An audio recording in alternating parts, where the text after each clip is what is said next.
You are listening to the Centropic Oracle, an audiobook podcast of science fiction and fantasy short stories that make you think and feel. The Pink of Perfection by Schofield. I was still rubbing stasis gel from my eyes when Ambassador Key charged into the tiny kitchen galley of the Diplomatic Corps spaceship. I put my hands on my hips. 3 days cocooned in a shuttle racing to the edge of the periphery did not make me a happy chef. The ambassador, a xenolunarian with a thin unibrow, didn't look thrilled either. I turned down the volume on my translator bud as he spat out his words. Maria Flores, right? Listen up. Peace talks with the cruelty are crumbling like dehydrated sandcastles. Even as I processed this, I admired my recent improvements to the translator software. It now included xenolunarian idioms and metaphors. Aim for perfection. That's my motto. The ambassador continued. To placate those jerks, I promised their head negotiator its favorite meal prepared by Terra's best chef. I bit back a smile. I'd worked hard to get my reputation. I see. Perhaps, to start, truffle pumpernickel puree. He gestured abruptly at the diplomatic pouch that had traveled with me. Roast payara soufflé. I've never cooked. He cut me off again. We're poking death with a stick here. If your cooking doesn't please the cruelty negotiator, it will leave, and the cruelty's FTL gunboats will strike like grumpy cobras. And all of humanity is as dead as deceased dodos. Humanity can relax, sir. I'll prepare the perfect feast. He nodded. Treat the meat like a newborn baby. It's the only payara in a dozen light years. He headed out the door, then looked back. You've got 4 hours. Alone, I studied the galley's single kitchen tool, a standard issue military food machine, able to analyze, mix, cook, and plate. A prepping shelf stood nearby with a basic selection of blade attachments. The hunk of thawing meat had a peculiar Swedish smell. I popped it into the food machine and hit scan. The display lit up. Yes, it was real payara. I relaxed. Then a message replaced it, one I'd rarely seen before. Spoiled. Discard. As per Interstellar Health Regulation 7.4.55 A6C. 3 hours later, I littered the counter with the small amounts of available proteins on board. Pork, chicken, beef, tempeh, chickpeas, and more. With the food machine's foaming and spraying capabilities, any protein could be fluffed into a soufflé. I just had to find one that resembled payara. Sweat ran down my temples as sample after sample was rejected by the machine.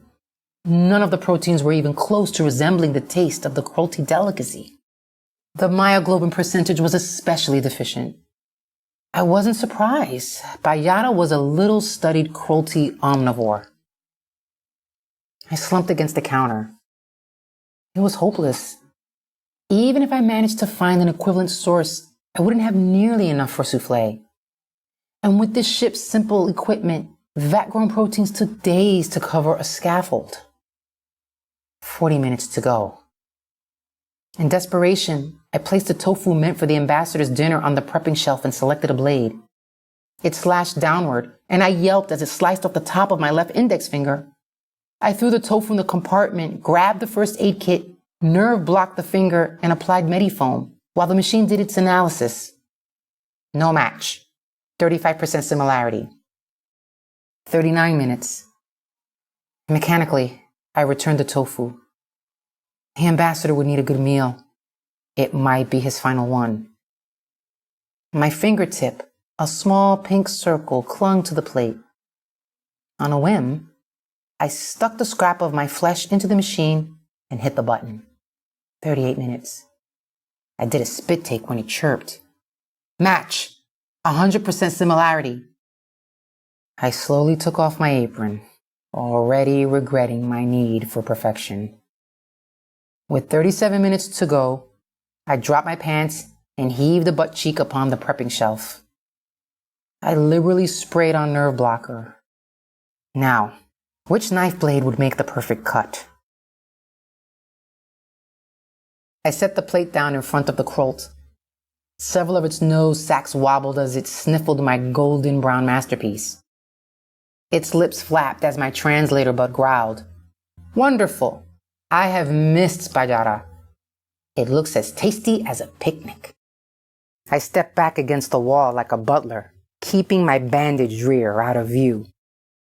The creature swirled a bit of souffle in the blood coulis I drizzled on the plate, then raised a mouthful to its rubbery lips. I held my breath.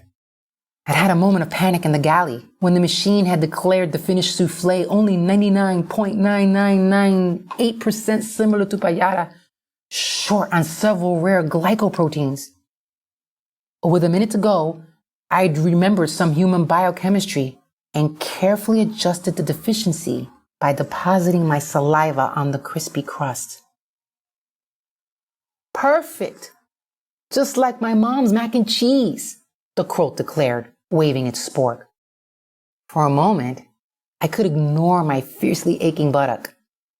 That smile of pleasure, that groan of delighted taste buds, that was why I cooked. That was why I was such a perfectionist. Saving humanity was just a bonus. The ambassador pursed his lips at me, Sino Lunarian for thank you.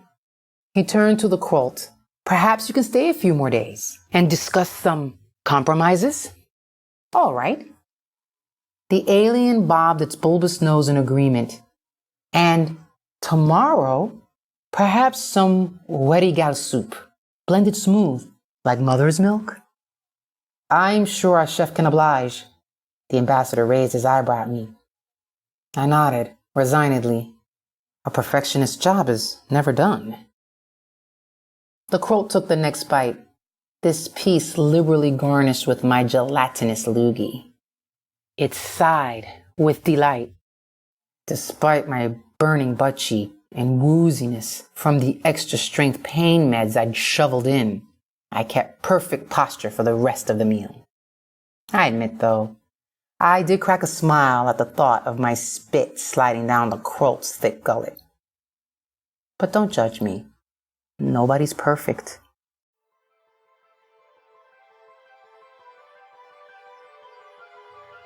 We hope you enjoyed The Pink of Perfection by Holly Schofield, read by Sofia Quintero. If you'd like to learn more about the author and narrator of this story, or make a donation to them, follow the story page link in the description.